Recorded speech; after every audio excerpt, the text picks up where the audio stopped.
The Lord be with you. And I want to share something that it's been a powerful word in my own life. And I believe that there's many of us listening who need what this text is saying to us. And so it's from Luke chapter 18. This is recorded in Matthew and in Mark, but I'm just choosing this one in Luke.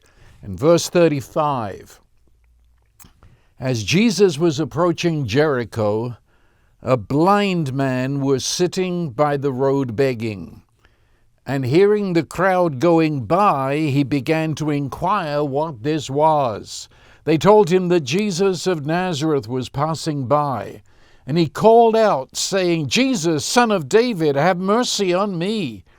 Those who led the way were sternly telling him to be quiet, shut up, man. But he kept crying out all the more, "Son of David, have mercy on me." And Jesus stopped and commanded that he be brought to him. And when he came near, he questioned him, "What do you want me to do for you?" And he said, "Lord, I want to regain my sight." And Jesus said to him, "Receive your sight. Your faith has made you whole."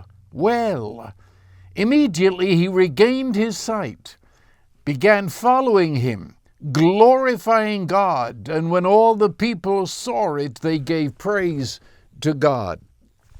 Okay, the story of blind Bartimaeus. But what I want to get to sooner or later is in verse 41, when Jesus said, "What do you want me to do for you?"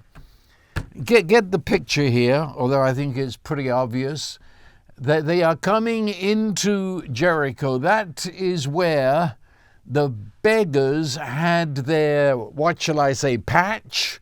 It was the place where beggars were allowed to beg. And so the city, their attitude was, we put up with the beggars. They are something that is with us and we can't get rid of them. So just give them somewhere out there on the edge of the city where people are coming and going, especially the hopefully rich who are bringing in their wares to sell, the businessmen, and hopefully they will take pity on these poor wretches and throw them a coin. That's the picture behind the fact they came upon the beggars as they came into Jericho. But also, these were blind beggars. There were other kinds of beggars, but these were blind. And, well, how can I put it?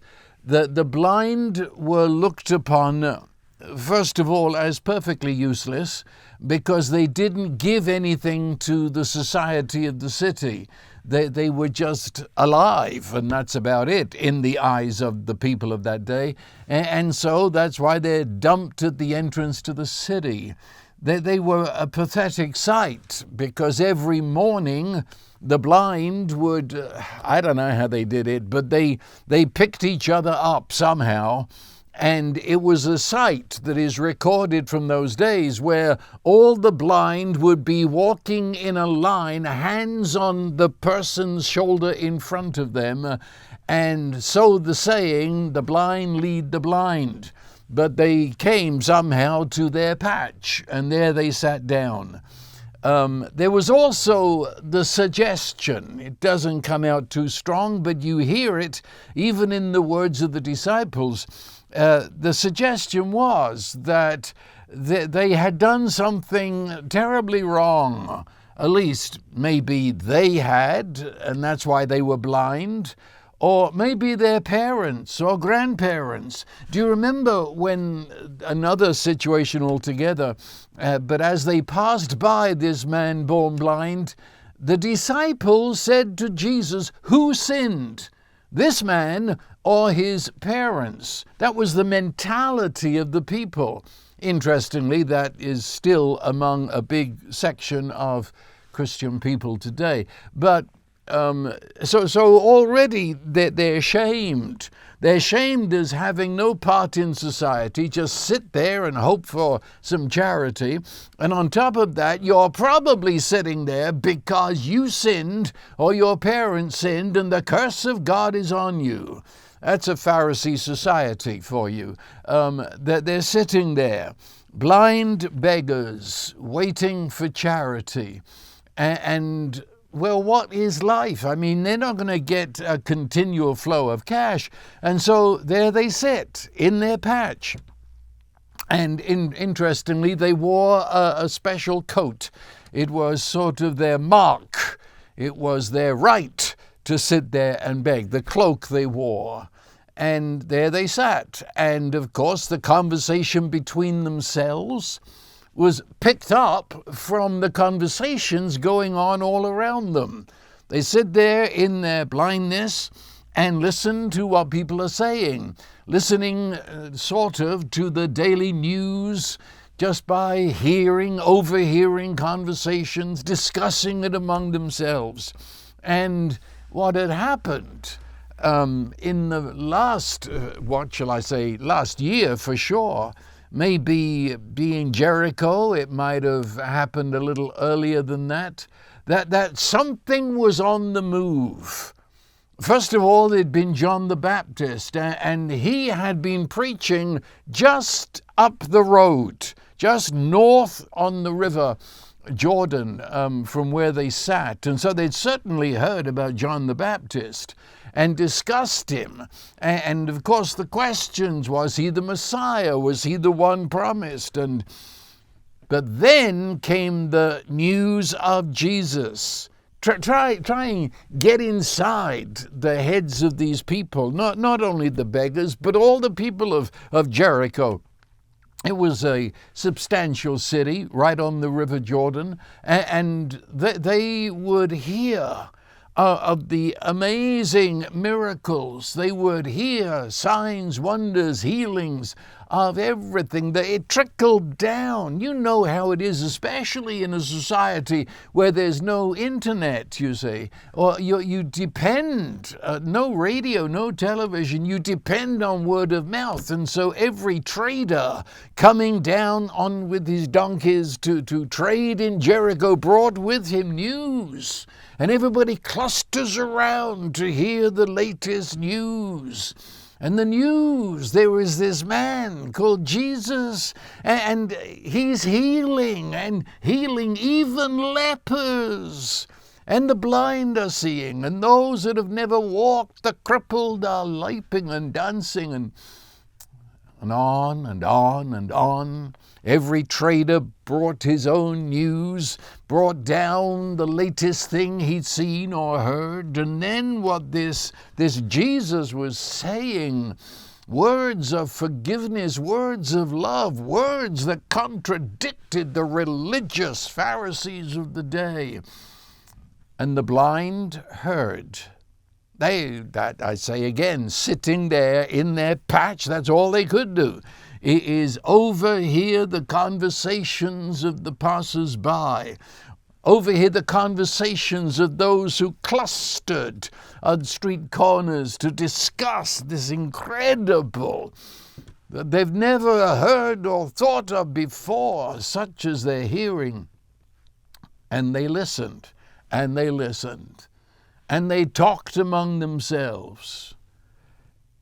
All I know for sure is what Bartimaeus came up with. Bartimaeus, one of the blind beggars. And interestingly, for some of you, the word B-A-R, as in Bartimaeus, B-A-R means son of in Hebrew. And then Timaeus, well, that was the name of his father. And so we don't know his given name. All we know and all that everybody knew was he's the son of Timaeus, Bartimaeus. That would suggest his father had been or was a very important person. But his son, born blind, had just been dumped there at the entrance to the city. And his only claim to any significance was he'd come, been dumped there by a very important family. And we do know what he's thinking. At least we can very easily deduce what he's thinking. He puts it together. You know, 2 and 2 make 4. He's in the darkness of his physical sight. He is putting this together. That this one he's bringing sight to blind people. He's causing the persons who can't walk to walk. He's bringing forgiveness and love. He's heard it over and over again, but he knew enough. Whoever this chap really was, he knew the Old Testament enough. He'd heard it, and probably in his blindness, his other senses picked it up, and he could memorize better than most, but he had deeply heard it and knew that these are the words that describe the coming Messiah, that person that the entire Old Testament had anticipated would come. I know he went there, and I know that was his conclusion, because one of the titles of the Messiah in the Old Testament is Son of David. And we just read that when he called out to Jesus, he said, Jesus of Nazareth, Son of David. That was a massive statement for him to make. Massive. He was identifying Jesus as the Old Testament Messiah of the genealogy Son of David. Which meant then, logic, that if he is the Messiah, then all of the covenant promises that God has sworn in his love to give to us, he has now done so in this person. This is the Messiah, the fulfillment of the covenant. And there stole into his inmost being the assurance that here is the Messiah doing what the Old Testament said he would do. Then I am the subject of such. I am the one that he could heal and give me back my sight. Now, that might sound just very logical to us as we analyze this, but I go back to the fact he's a beggar. You see, the beggar, what was given an identity by the city, they were the irrelevant people. They were the insignificant. Yes, they were the worthless people. In every meaning of the word, to the city folk, they were worthless. They don't work, and therefore they don't pay anything into the city. All they do is sit there, take charity, and eat and drink what is given to them. They are useless to this city. And that, I say again, was the identity of the beggar. He was the person of insignificance. He's not worth listening to, you see. He's got no voice. He's a nobody in every sense of the word. You can't expect anything. The best you could ever hope for is that you get the best spot in the line of beggars. That's about it. That's how a beggar thought. Do you understand? When they imagined themselves and when they saw themselves in that interior mirror of their imagination, they saw an insignificant, worthless person that has no meaning in life except to hear a coin drop into his can. And so, yeah, I mean, the conversations we hear, they're marvelous, but never forget who you are. You're a beggar. You're a blind, useless, worthless, insignificant beggar. Now, pull your coat around you. Thank God you got a spot to beg, and leave it at that. But he doesn't, because for him to say those words, that one sentence gives the whole game away. For him to say those words means it was burning inside of him. The Messiah has come. The Messiah is now in the process of fulfilling Old Testament promises. He is here. And therefore there is hope. And remember, the meaning of the word hope is expectancy. An expectancy charged with emotion. There's an expectancy, and it had to come out in words that he shared with the other beggars. I mean, get them excited too. And remember, whatever our identity is, whatever our own mentality is of ourselves, remember, he has healed the blind already, and we hear about it. But apparently it didn't catch with the others. I don't know if they mocked him, but it's for sure that he stood alone. You see, we only read of blind Bartimaeus in this story, but you have to understand that part of the city would be lined with beggars. This was not an isolated beggar. This was one of a good number of them. That's where they all had to come to. And so he finds himself alone. He's outside of the thinking of the whole society of Jericho, and he's outside of the thinking of all the other beggars that are sitting around him, and yet he can't get rid of it. It's burning, it's a passion, it's the pulse beat of his very being. The Messiah has come and he heals the blind, and I'm blind, and therefore, it means, But I'm going against my ancestors. Everything that anybody has ever said in the family about beggars, and everything that everyone affirms around me about beggars, I contradict it. I'm going against it. He saw himself as having worth. I want you to hear this so deeply. He saw himself as having worth, the one for whom Messiah has come, and therefore I am worth healing. I don't know whether he heard of the stories that Jesus told up in the Galilee. It's very possible. I say again, remember, the entire newscast was in the traders and those who brought news, and they were full of everything they could hear and transmit. Did he hear of Jesus talking of a shepherd that went to find the sheep that was lost, the sheep that was gone into the wilderness? But the shepherd goes after that one sheep. Why? Well, because he owned the sheep. He called it my sheep.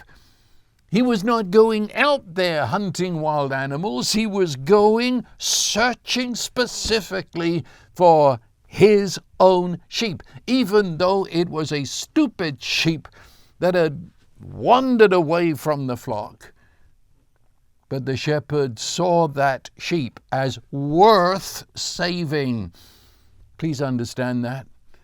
The message that came down to Bartimaeus was, the Messiah has come and we are worth saving. And the word save in the language of the New Testament includes physical healing. The word in the Greek language is sozo, S-O-Z-O, and it is used interchangeably to describe salvation or release from sin, from Satan, and also from sickness and disease.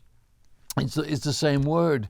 And so this man, can you hear what I'm saying here? He's seeing himself as worth salvation. He is worth, the Messiah has come for him and the likes of him. So it means that he doesn't see himself as a blind man asking to be healed, so much as a man going to receive his covenant inheritance, that covenant inheritance of sight, and of living a normal life away from the begging patch. It's interesting, it's mentioned in Mark's account of this, that when he did go, when Jesus called him, that and Mark makes a point, he left his coat right there at the begging patch. What's that mean? It means he was taking off that which marked him, that which was, shall I say, his badge, his right to sit on that patch and beg. He left it. He was saying, I don't need this anymore. I am a man going to receive my inheritance that this man who is the Messiah has come to give me. That's massive. Now, he called, and of course, when he called, he didn't make it up on the spur of the moment. The way this man called out to Jesus, this had been churning inside of him for weeks, even months. And so it comes to the word mercy. Jesus, have mercy. Now, mercy, what is mercy? The word has been distorted in today's language. It sort of means to have pity on a pitiable person. It's actually a word that would fit the idea of a person who stands at the traffic light with the sign and he homeless and starving, and so you have pity. That's the idea in modern language. But I want to go back to how these people understood the word mercy. It has deep roots in the Old Testament Hebrew language, and that would be translated in our Old Testament in a modern good version as loving kindness. If you're reading a much older version, it will be translated as mercy. But in its rootage, this word is rooted in the covenant.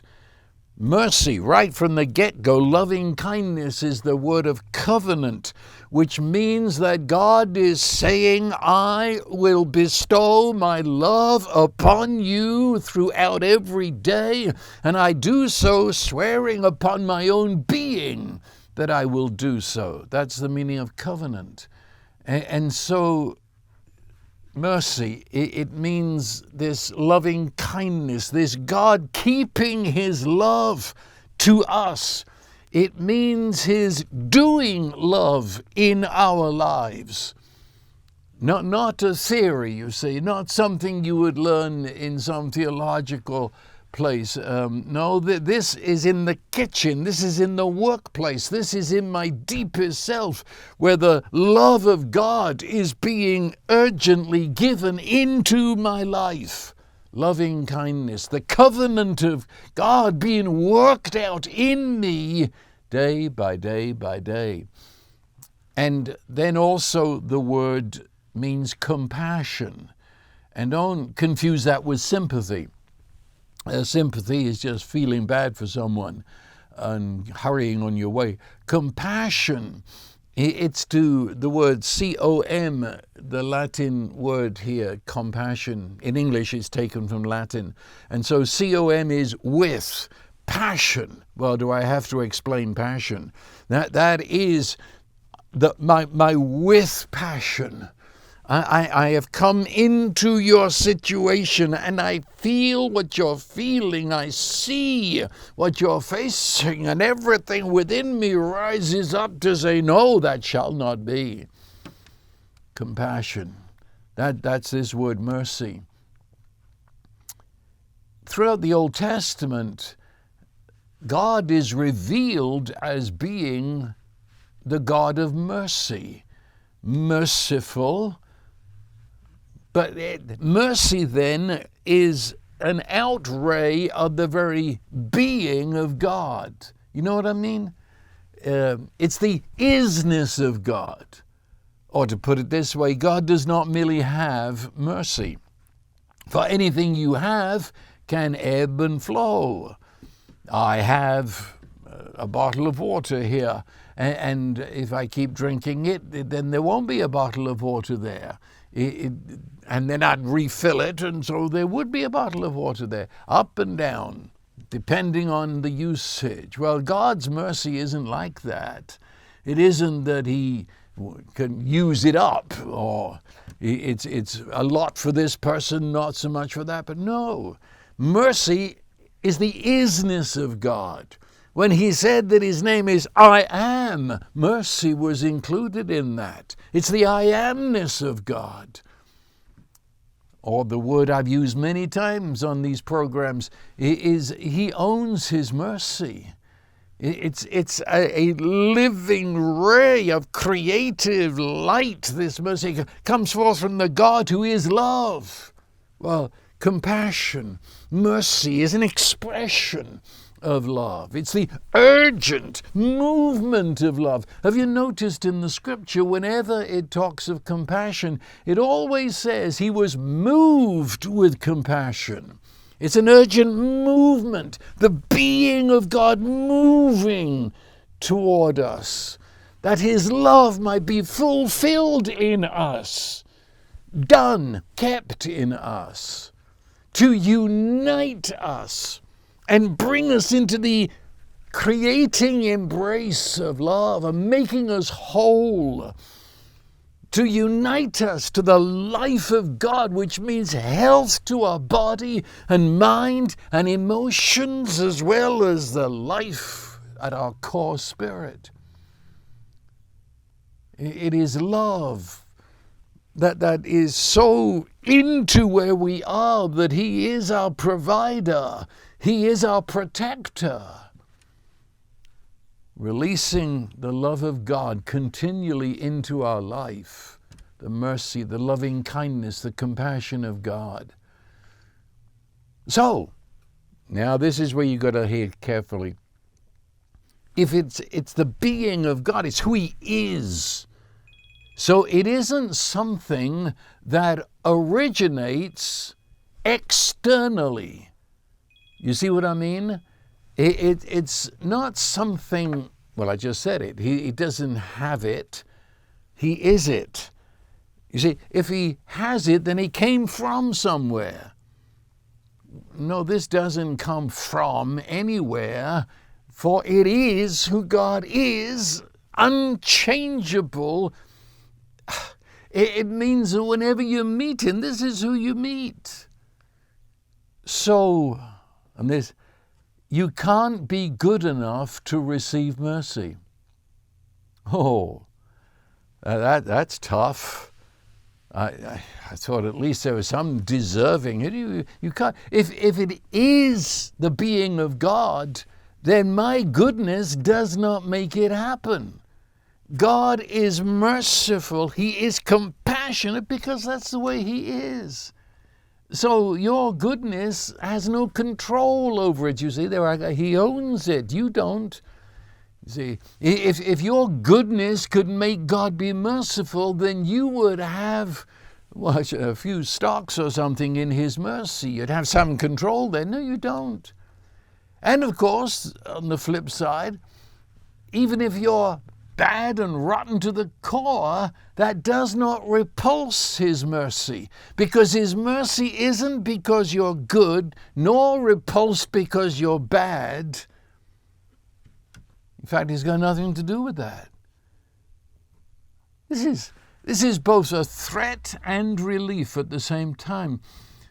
Because on the one hand, I meet with people that are horrified that they can't earn anything. You see, it strips us, doesn't it?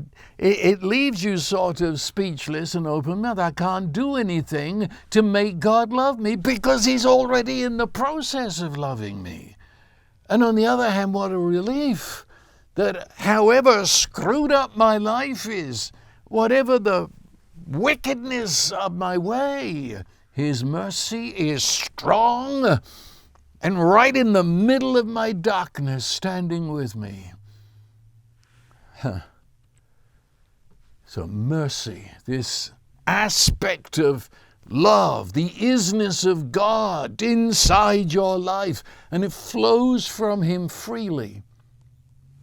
And of course, well, you see,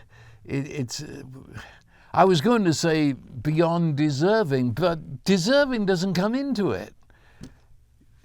And religion has made such a big deal of that. You don't deserve it. Well, no, we don't deserve it because the word being from the being of God is outside of deserving. You see? Do you see that? Of course you're not deserving because it's got nothing to do with deserving. You are meeting God in the ownership of his love in that mode of coming to you. And so it's beyond deserving. As I just said, I can't earn it by being good, nor does it be given because I'm some pitiable wretch, nor is it repulsed by my sin. All that's got just to do with religion. When I get to God, he is this. So stop talking about deserving. It's got nothing to do with it. It's a word that points only to God being faithful to himself and his promises in giving himself away to us. And so because it's rooted in loving kindness, we know that God has sworn by himself to be that to us. Bartimaeus knew that. How well he knew it, of course, is another matter, but he knew it. He knew that the mercy of God, the compassion of God's love, covenant, that was centered in Messiah, the one to come. Didn't matter what anyone else said, whether the members of his family, the members of the city, or his fellow beggars, or even stray thoughts in his own head. It didn't matter. The mercy of God, that's the foundation upon which he is going to give a very specific request. But the foundation is the God who is the God of mercy. And so mercy, in the sense I've just said, is a word that calls for faith. I can't do anything, you say. I don't stand with some sack of good works. I can't. I stand in awe before a mercy that loves me with the absolute surety of who God is.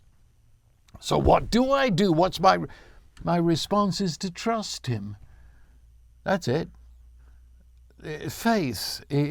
I trust that God is the God he says he is, who has revealed himself in Jesus Messiah, who has come. I trust him. There's nothing else to do. I trust him. There's no whining. Somehow some people feel that if they look bad enough that God will have what they understand of mercy. Have you noticed that? All the whining. Have you noticed people who are religious, they get a special whine, nasal. They talk through their nose. I can't do it. But I'm most merciful God. They don't ask for groceries like that.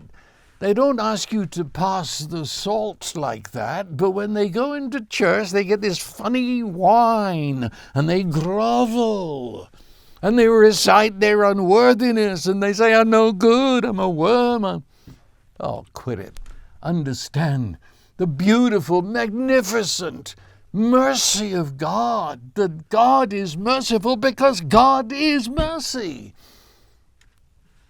And it's for that reason that this beggar, who of course was educated in groveling and whining, that's what beggars did, but there's no whining here. This man speaks with boldness. In fact, his boldness raises his voice above what would be quite a din. The crowd is shouting hurrahs to Jesus. I mean, it's a crowd in a frenzy of excitement concerning Jesus, but his voice rises above the din. It's charged with emotion, bold expectancy. He cries for mercy. Oh, look at this. Look at him. Jesus. Yes, Messiah. But of course, from where we stand, we know Messiah was beyond anything they'd ever dreamed. Their idea of Messiah was wonderful, and, not all of them. Many saw Messiah to be a political, bloodthirsty general of an army. But the likes of Bartimaeus and a certain set of the people in those days, they saw beyond that. And the Old Testament presents this magnificent person. But when he came, he takes our breath away completely, because he is more than the most amazing man you've ever met. He is God. God in our flesh, God creator, the God who has been there since the first page of Genesis. God the Son has come into our humanity, and to such an extent that he is one with our humanity as to become a speck of flesh life in the womb of the Virgin Mary, to be born through a human birth canal. Or as Isaiah, that most ancient prophet, had said of Messiah, that unto us a child is born. And in the same breath he said, and unto us a son is given. God the Son is given to us, but in being given, it's a child that is taken from Mary, the Virgin. He is God from God, one with our humanity. He who said his name is I Am, is now, he's a Galilean carpenter. He looks like it, he talks like it. Around 31 years of age. And he's walking the street that is now the entrance into the city of Jericho. I mean, can you grasp that? That God is making a footprint in the sand of that road. God has joined us. He's not on the edge of our universe calling out to us, I love you, I love you. No, he has literally, in every sense of the word, become one of us. He has become our brother human, so that from inside of us he might reveal the love and light of God. No wonder the people shouted. They didn't know who they were shouting to at this point, but they knew that it was beyond anything they'd ever seen or known, and so they shout and they dance and they rejoice that he's come into Jericho. And of course the noise, that's where it all began, and the beggars are asking, what's going on? And somebody who had a care enough said, is this Jesus? He's finally coming here. And Bartimaeus, everything comes together. All that he has thought and all he's understood comes together. And he immediately begins to shout, as I said, louder than the din, Jesus of Nazareth, Son of David, Messiah, have mercy. And that's a good enough translation, have mercy on me, but it might help to sort of get it more literal, because we've gotten used to the out of mercy on me, whatever that means. It could be, maybe should be, translated as mercy me. It means, Jesus, do that or become that or be that which will bring mercy to me. Mercy me, mercy me. Not mercy as a theory, not mercy as something in a hymn book, not mercy preached about, mercy me.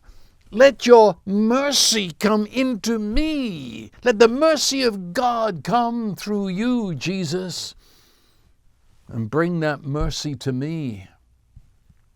And as he shouts, it must have been some noise, because who really cares? In that din, here in the States, it would be, I suppose, a 4th of July parade on steroids. So really one beggar shouting a bit would be lost in the crowd. This man must have shouted, well, I don't know. I think you get the message. He overcame the din. He was heard, a distinct, clear voice through the din of the people.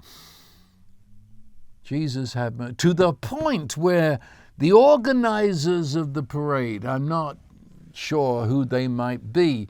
It just says the leaders, those who were leading the procession. I would assume it's some of the high-ups from the city of Jericho. Usually if it was the disciples, they would be stated as the disciples. Whoever it was, they were the authority, and they tell this man to shut up, which means, as I say, he must have been interrupting the whole thing. What a voice he had. He refused to be confined, imprisoned by the thoughts of the organizers. And so it says he shouted all the more. He found he had energy he didn't know he had. He shouts boldly. He presents himself in his shout as present to receive all that mercy promises, that comes through Jesus Messiah.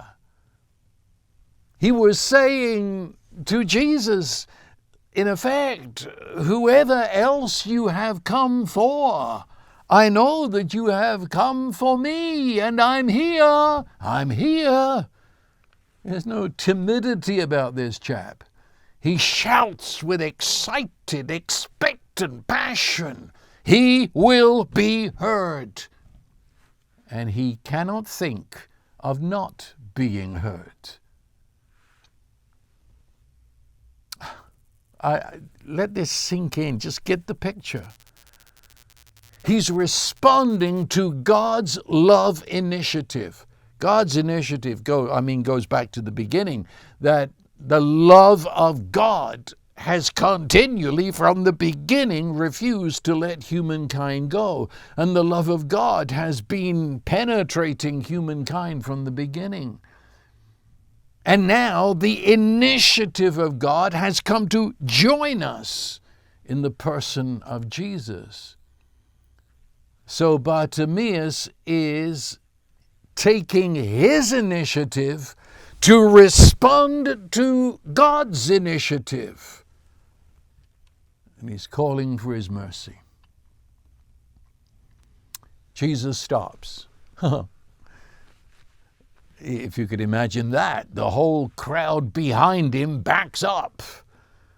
And the people tend to move toward him. What's happening? And he says, bring that man to me. And the mood changed. The organizers now suddenly become those who are on the side of the beggar. They say, take encouragement. Be encouraged. He's calling for you. He said, bring him to me. Well, I'm sure there were still people there that would be annoyed. I mean, the procession was going very great, and we were about to come into Jericho, and then this has to happen, and we're off schedule, and embarrassed that the one who now has center stage is a blind beggar. What will they ever think of Jericho? He's upset the whole parade. He shamed the city fathers. But God in the flesh has stopped and called for him. And as I've already said, he threw away his beggar's coat because in his mind he will never need it again. And he is brought and stands before Jesus. Okay, finally we got to my text. Jesus said, or if you want to put something on your refrigerator, what do you want me to do for you? What do you want me to do for you? Come on. Have you ever read that before? I know you have. What do you want? What is Jesus saying? He's saying, Bartimaeus, I'm at your service. You, Bartimaeus, are of limitless concern to me. You, Bartimaeus, you matter. You are significant to the Father and Son and Holy Spirit. You are worth bringing this parade to a standstill. You're worth being listened to. You're worth receiving the mercy, the love that I come to give. And not just generally, but to receive that love specific to your need. To break all the intentions of the powers of darkness. And now, tell me, what do you want? Oh, you're so precious to me, Bartimaeus. We stopped the whole jolly parade. Everybody's going to stop and listen to this conversation we're having. So I'm enjoying this. What do you want? What do you want me to do for you?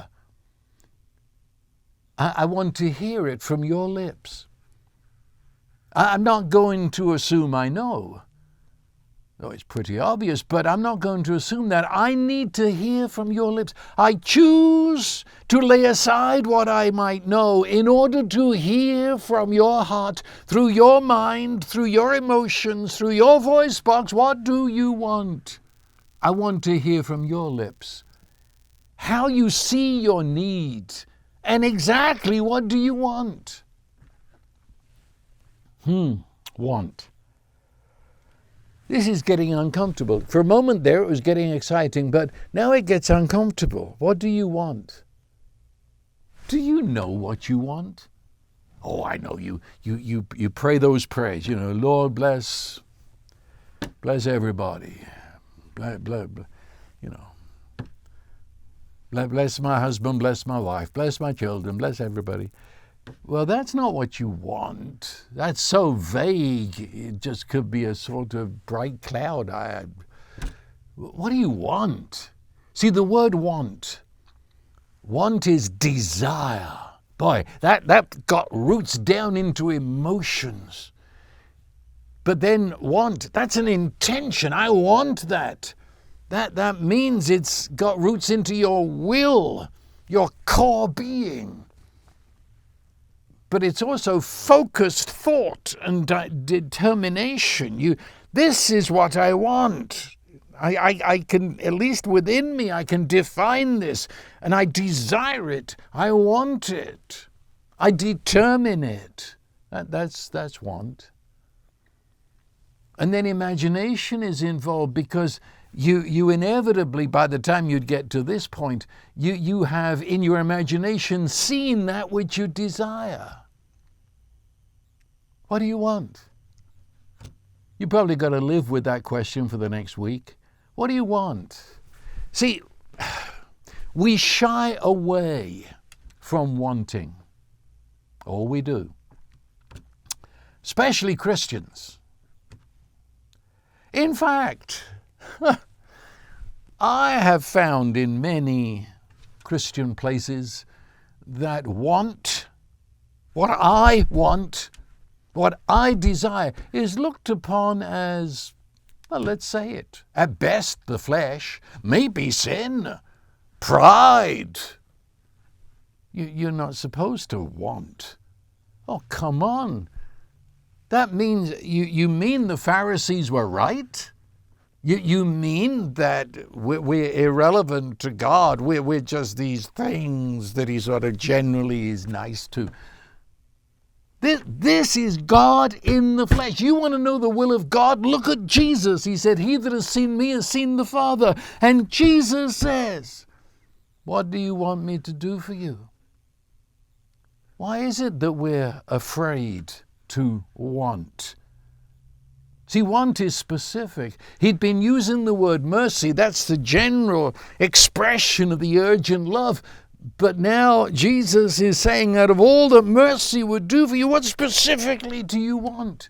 Want is very specific. Well, let's face it, we don't want, we avoid wanting to avoid disappointment. See, we've been through enough rejections. There's been enough in our past where something we dared to want and we didn't get it. And we don't want to get that sort of involvement with God. Let's not ask him for something specific. Then we won't have to wonder if we're going to get it or not, and all that sort of stuff. Anyway, the fact is, if I can just speak privately in your ear, I don't believe God really is listening, you see, and I don't believe if I asked anything specific I would get it anyway. And so I'm going to appear very holy, very pious, very spiritual, and say, well, only if it be your will. And I'm going to ask so generally, so vaguely, we wouldn't know if God answered anyway. But everybody thinks I'm such a wonderful, holy person because I submitted and I groveled before God and said, there's nothing I can really say. It's all just whatever you want to do. I think Jesus would have sent him back to his beggar's patch. Obviously, you don't know what you want. No, I'm serious. I have been inside the workings of what is called Christianity for 65 years. I know what I'm talking about. We have been taught that God's iron will, that must be the subject of our asking. The will of God. Well, what do you want? That's beside the point. The will of God must be done. Has it ever occurred to you that the will of God was being done by Jesus saying, what do you want? Oh, the will of God. I remember when I was growing up in this, the will of God. The will of God was so mysterious you didn't know it. You had to seek the will of God. It was so nebulous you never could get a handle on it. And anything in life you were unsure, is it the will of God? Is it the will of God? Is it like that in your church? I was raised with that. Unsure, doubtful, that we'll ever really know, but we can keep seeking and trying and doing our best. And when things don't happen, we say, well, it wasn't the will of God. The will of God, the will of God. This rigid will that nobody really knows. One thing we did know, the will of God was opposite to everything that we thought was beautiful and nice and painless. Oh, yes, if you sought the will of God, you can be sure trouble's coming. Trouble's coming. If you want pain, if you want suffering, if you want poverty, if you want to be sent to some malarial swamp in Africa, pray for the will of God, because that's the kind of God he is. You pray, oh God, we're having a picnic on Monday, let there be sunshine. The will of God is in a tornado. That's the kind of God he is. It's always opposite to anything that we would think is nice. It means that God talks a different language to us. When we say blessing, he means pain. Though we don't really believe it. Oh, are we confused?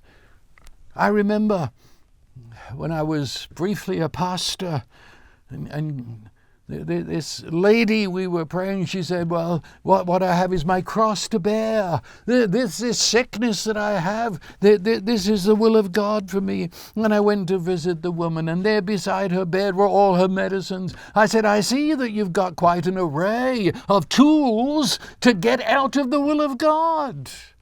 Isn't it amazing? Don't pray for me because this is the will of God that I'm sick, but let me go to a doctor and let me get all the medicines to get me out of the will of God. Oh, how confused! Because we don't have a clue who God really is. Don't have a clue. Jesus, who is God with us, who said, He's seen me, you've seen the Father. He says, what do you want? He didn't say, submit to the will of God, Bartimaeus. There was no suggestion of some dictatorship, an impersonal, rigid will that's going to grind Bartimaeus into its mold. Jesus is the will of God, revealed in the flesh. And He's standing before Bartimaeus, and He said, let me serve your will. Yes, you did hear me. That was not a misstate. Jesus said, what do you want me to do for you? Let me serve your will. What do you want? Jesus was saying, let our wills come together. The will of God is His love reaching to you. Let your will, your desire come. What specific mercy do you want? And He asked for a very specific application of mercy, a very narrow request. That's it. That's what you want. What you want is like when you, as a child, you put the magnifying glass and focus the sun until the paper burst into flame. That's what you want. It's not a vague covering many possibilities. It's the one thing He desired. Bold, daring, believing that it was in line with the vast love that stood in front of Him. But to our flesh, that's risky. Oh boy, it was a lot easier just sitting in church and mumbling prayers that had no specific. I remember I won't say where I was a pastor, but they had a prayer meeting. It'd been there, I think, since John the Baptist, but so I couldn't change it. It was there. Every Thursday night we had the prayer meeting, and you know, anybody got any requests, and so you could almost see the people think, I got to find a request, and then they would put up their hand and give some request. But then it was part of the tradition. You would say unspoken requests, and all the hands went. What on earth is this? Can you imagine that? You know, Jesus passes through. And He said, unspoken requests. No, what do you want, for goodness sake?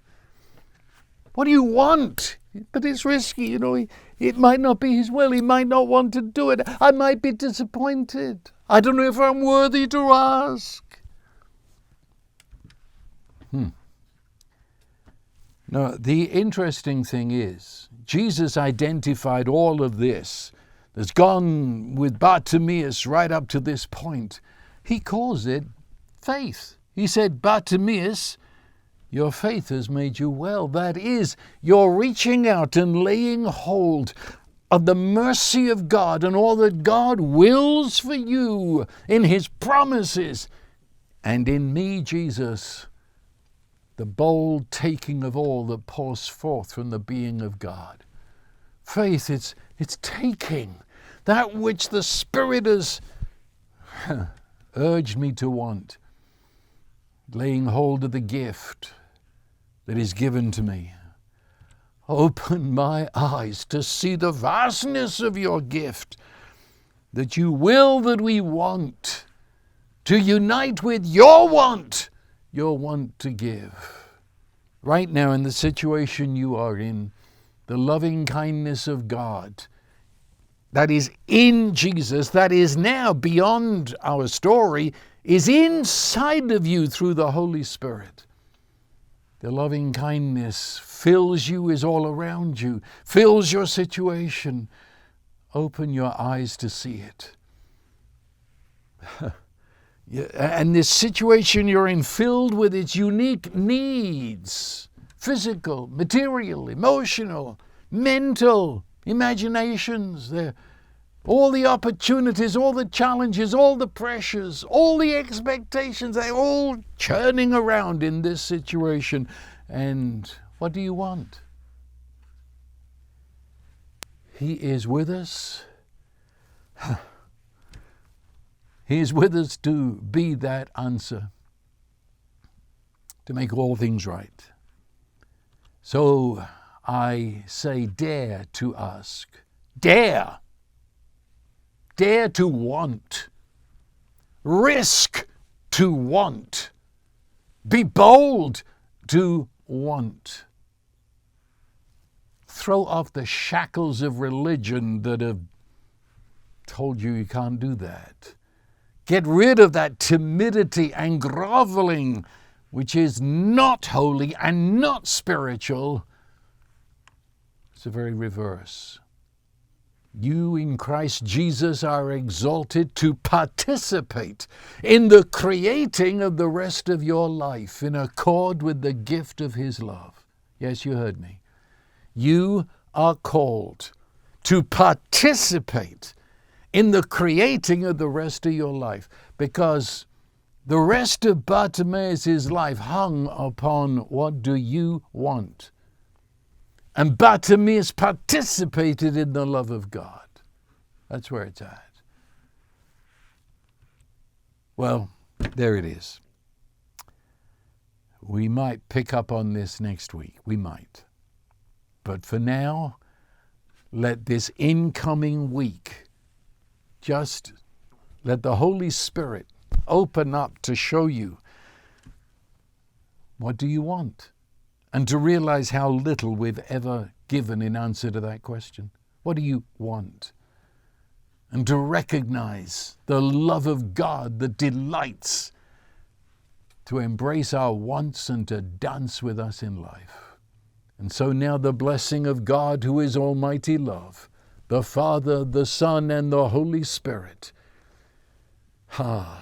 His love, mercy, compassion be with you, filling every moment of your life. The Holy Spirit, your teacher, that you might be taught to dance with that love inside every part of your life. So I bless you, and that is the way it is.